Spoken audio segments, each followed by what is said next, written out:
The McDSP Convolution Reverb is called Revolver. Why? Because it sounds cool, and Revolver is actually more than just a reverb. Not only do we have a convolution engine, on top of that we have EQ, 2 syncable stereo delay lines, psychoacoustic panning, and a lot more, all in one plugin. One plugin. Revolver's got pages and pages and pages of controls, but if you take it step by step, soon you too will be a master of the Revolver plugin. Revolver selects different pages of controls at the bottom of the UI by going through this bank of buttons in the upper left-hand corner of the interface. You have things like the main controls, which include things like pre-delay, attack, and other such dedicated EQ controls, a separate equalizer, one delay, a second delay, some tweakability controls, a contour control set.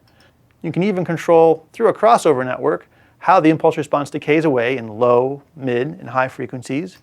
And then you have a levels control page. Across the top here, you can choose to see the impulse response, zooming in or zooming out. You can see the image of the impulse response, where it was taken, if available. You can see a plot that shows you the responses of the various EQ sections.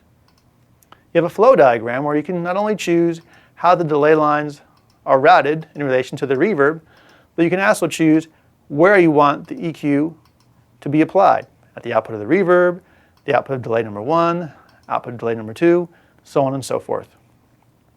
And finally, there's a system page where you can control the tail cut at which the impulse response will cut out. That'll minimize CPU usage. You can also have a latency mode control, and there's a stereo mode control. The main page of controls in Revolver has a pre-delay control, which controls when the reverb is actually going to occur. And you can see here the usefulness of the impulse response plot, showing you where in the timeline the reverb is actually going to kick in. You can control actually the onset of reverb or the attack. This will actually control the amplitude of the reverb sound itself. So if it started very quickly and went, and you want it to kind of go whoosh, that's what the attack control is for. Then there's a dedicated set of EQ controls for the reverb itself. You have a low shelf EQ, and you have a high shelf EQ. Separate from the dedicated EQ inside the reverb, there's another EQ that can be routed to a variety of locations. And this EQ's controls are shown here in the EQ page. You have 3 bands of parametric EQ, 1, 2, and 3. And these can be used, again, in a variety of locations as determined by this flow diagram page. Then we have 2 delay controls.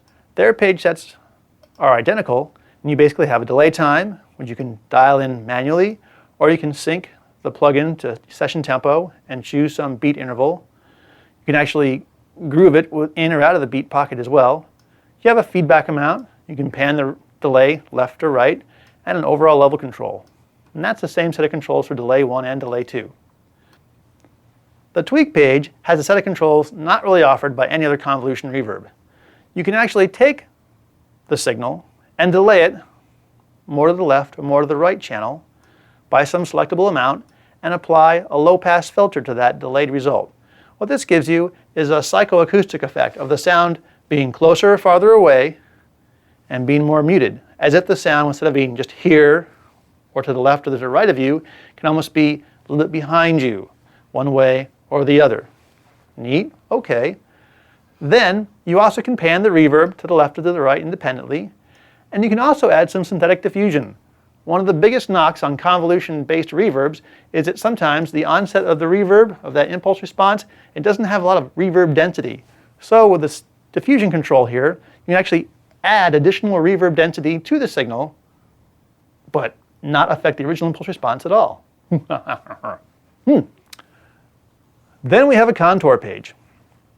This has the same attack control you saw on the main page, plus a hold and a contour amount. What this is doing is you can control the onset of the reverb, and as the reverb decays away, if you'd like to, you can actually maintain that amplitude of that reverb level for some certain period of time and then fade it away. Why is that useful?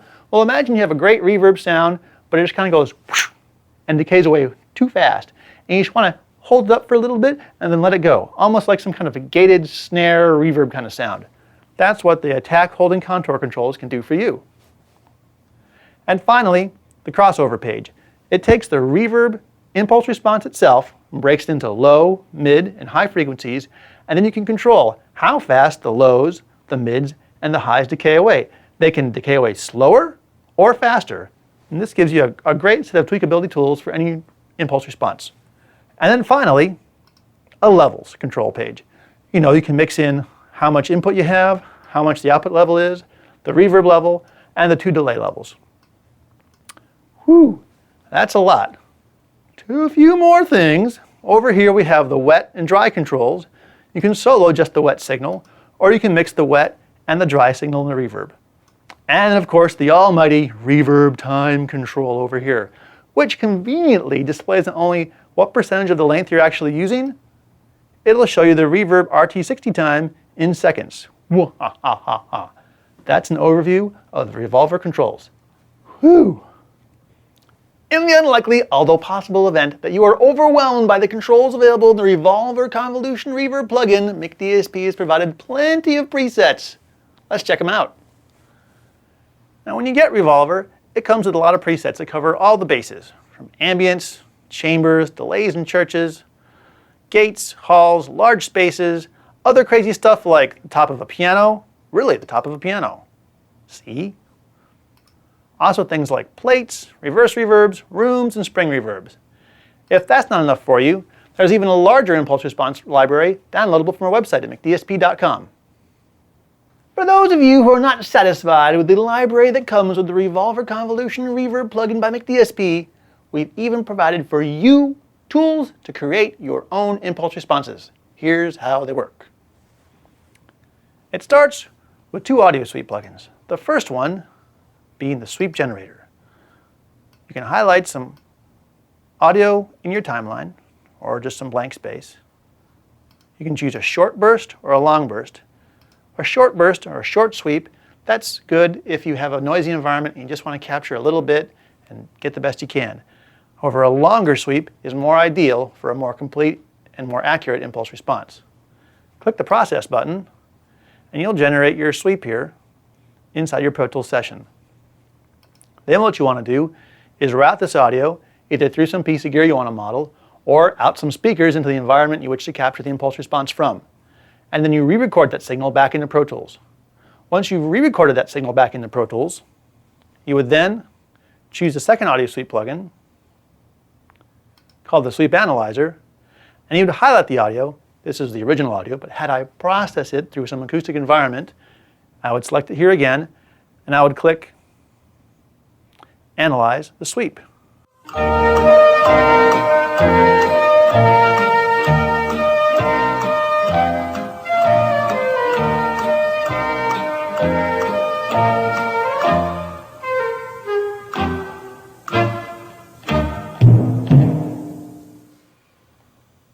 Now once that analysis pass is done and you have analyzed the response, that is the processed result from that sweep, into the sweep analyzer, you might see the impulse response being displayed here, although the timeline is very long, so it might be squeezed all the way here at the end. But relax, it's there.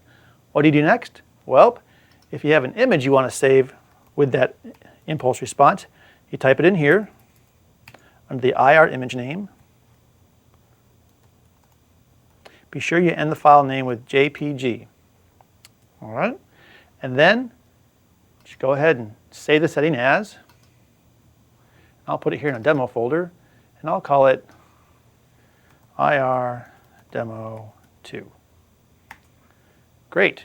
Now all I have to do is go into a Pro Tools session, the same one or another one, bring up my Revolver plugin, and I can choose that IR Demo 2 preset. And there's our impulse response. It's as easy as that.